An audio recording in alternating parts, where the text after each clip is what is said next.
መንጃ ፍቃድ ያላችሁ በድጋሚ ልትፈተኑ መሆኑን ካሁን በፊት ነግሬያችሁ ነበረ። እናም ቲግቫ ኢትዮጵያ አዲስ መረጃ አጋርቷል፣ ልንገራችሁ። የአሽከርካሪዎች ዳግም ምዘናና ስልጠና በቀጣዮቹ 15 ቀናት ውስጥ ሊጀምር ስለሆነ ተዘጋጁ ተብሏል። የትራንስፖርትና ሎጂስቲክስ ሚኒስቴር በብቃት ማነስ የሚደርሱ አደጋዎችን ለመቀነስ በስራ ላይ ያሉ ሹፌሮች በሙሉ እንግዲህ በድጋሚ ለማሰልጠንና ለመመዘን አዲስ ዘመናዊ አሰራር መዘርጋቱን አስታውቆ ነበረ።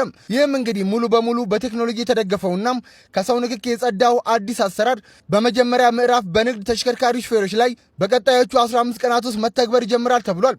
ሚኒስቴሩም ለምዝገባ ለምዘናና ለሰርቲፊኬት የሚከፈል ምንም አይነት ክፍያ አለመኖሩን ገልጾ ሆኖም ግን አሽከርካሪዎች ለ5 ቀናት የሚቆየውን ስልጠና ራሳቸው በመረጡት ተቋም ከፍለው እንደሚከታተሉም ከቲግቫ ኢትዮጵያ ያገኘነው መረጃ ያመለክታል። ይህንን ቪዲዮ መንጃ ፍቃድ ላላቸው ለምታውቋቸው ሰዎች በሙሉ ሼር አድርጉላቸው።